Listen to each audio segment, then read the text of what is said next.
નમસ્કાર ગુજરાત, સ્વાગત છે આપણી આજની આ ચેનલની અંદર। મિત્રો, આજે આપણે મુખ્ય સમાચારના વિશે વાત કરવાના છે।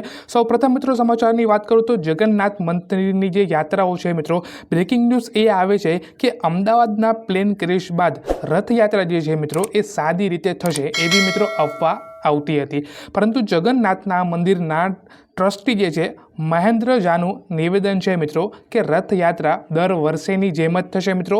27 જૂન 2025ના રોજ 148મી રથયાત્રા પરંપરાગત રીતે મિત્રો થવાની છે। ત્યાર પછીના મુખ્ય સમાચારની મિત્રો વાત કરીએ તો ટોલ નાકામાં નવી સિસ્ટમ છે મિત્રો। નીતિન ગડકરીએ મોટી મિત્રો જાહેરાત કરી દીધેલી છે કે 15મી ઓગસ્ટ 2025થી નવા ટોલ સિસ્ટમ મિત્રો ચાલુ થઈ ગયા છે, જ્યાં 3000 રૂપિયાનો એક તમારો વાર્ષિક પાસ બનશે, એટલે કે ત્યાં તમે 200 વખત ટોલ નાકામાંથી અવર જવર મિત્રો કરી શકશો। એટલે કે આપણે 3000 ભાગ્યા 200 કરીએ તો એકનો આવા જવાનો મિત્રો ખર્ચ જે છે મિત્રો માત્ર 15 રૂપિયા જ આવે છે આપણને। પહેલાં કેવું હતું કે 50, 60 કે 70 રૂપિયા ટોલમાંથી લેવામાં આવતા હતા, પરંતુ હવે ખાલી પાસ જો આપણે બનાવીએ તો 15 રૂપિયામાં જ આપણું આ બધું કામકાજ મિત્રો થઈ જાય છે। વાત કરીએ નવા સમાચારની, ખેડૂતો માટે મોટી સરકારની એક મોટી ભેટ છે મિત્રો। ડાંગરના MSP ભાવ 69 રૂપિયા વધ્યો છે મિત્રો। હવે 2369 પ્રતિ ક્વિન્ટલના ભાવે આ ખરીદ્યા છે। તુવેર દાળની વાત કરું તો 450 રૂપિયા, અડદ 400 રૂપિયા, મગ 86 રૂપિયા, રાગી 586 94 રૂપિયા, કપાસ 589 રૂપિયા મિત્રો। આ બધા ભાવ તમારી મિત્રો સ્ક્રીનની સામે છે। ત્યાર પછીના મુખ્ય સમાચારની મિત્રો વાત કરીએ તો ચૂંટણી કાર્ડમાં મિત્રો નવા નિયમો આવી ગયા છે। ચૂંટણી વિભાગે એક નવી SOP બનાવી દીધેલી છે।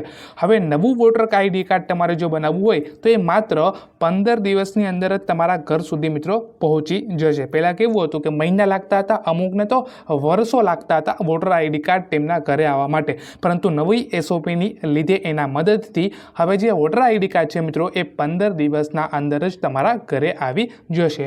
ત્યાર પછીના મિત્રો મુખ્ય સમાચારની વાત કરીએ તો LPG સિલિન્ડરના ભાવમાં મિત્રો 19 કિલોના કોમર્શિયલ સિલિન્ડરના ભાવમાં 24 રૂપિયાનો ઘટાડો થઈ ગયેલો છે। 14 કિલોના ઘરેલું સિલિન્ડરના ભાવમાં જે કોઈ ફેરફાર નથી થયેલો, તો 14 કિલોના ઘરેલા સિલિન્ડરના ભાવમાં પણ ફેરફાર થવો જોઈએ કે ના થવો જોઈએ, તમે મને કમેન્ટ કરીને મિત્રો જરૂરથીને જણાવજો। ત્યાર પછીના મુખ્ય સમાચારની મિત્રો વાત કરીએ તો ગ્રામ પંચાયત ચૂંટણી ઉપર એક મુખ્ય સમાચાર આવી ગયા છે।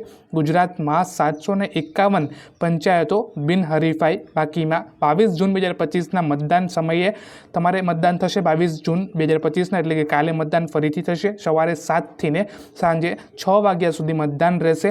3541 પંચાયતોમાં 3651 સરપંચ એટલે કે કુલ ટોટલ 16224 સભ્યોની મિત્રો ચૂંટણી થશે। ત્યાર પછીની મુખ્ય સમાચારની મિત્રો વાત કરીએ તો PM આવાસ યોજનામાં મુખ્ય સમાચાર છે સહાયનો વધારો થઈ ગયો છે। અગાઉ 1.2 લાખની આ સહાય હતી, પરંતુ હવે એ સહાય વધારીને 50,000 રૂપિયા વધારીને 1.7 લાખ રૂપિયા કરી દેવામાં આવી છે। ત્યાર પછીના મુખ્ય સમાચારની વાત કરીએ તો ગુજરાતના ખેડૂતો જે છે એ મિત્રો લોન ઉપર દબાતા જ જાય છે। ગુજરાતમાં હાલ કરોડોનું દેવું હશે। આપણે બીજા સ્ટેટની વાત કરીએ મિત્રો તો જેમ કે તામિલનાડુ, રાજસ્થાન, દિલ્હી, આ બધા મિત્રો એવા સ્ટેટ છે જ્યાં હાલ જ લોન માફી થઈ ગઈ છે। તો ગુજરાતમાં પણ મિત્રો લોન માફી થવી જોઈએ કે ના થવી જોઈએ, તમે મને મિત્રો કમેન્ટમાં જરૂરથીને જણાવી દેજો। તો આજના સમાચારમાં મિત્રો આટલું જ। તમે નવા હોય તો ચેનલને સબસ્ક્રાઈબ કરજો, વિડીયોને લાઇક કરજો અને હા, વિડીયોને શેર કરવાનું ના ભૂલતા।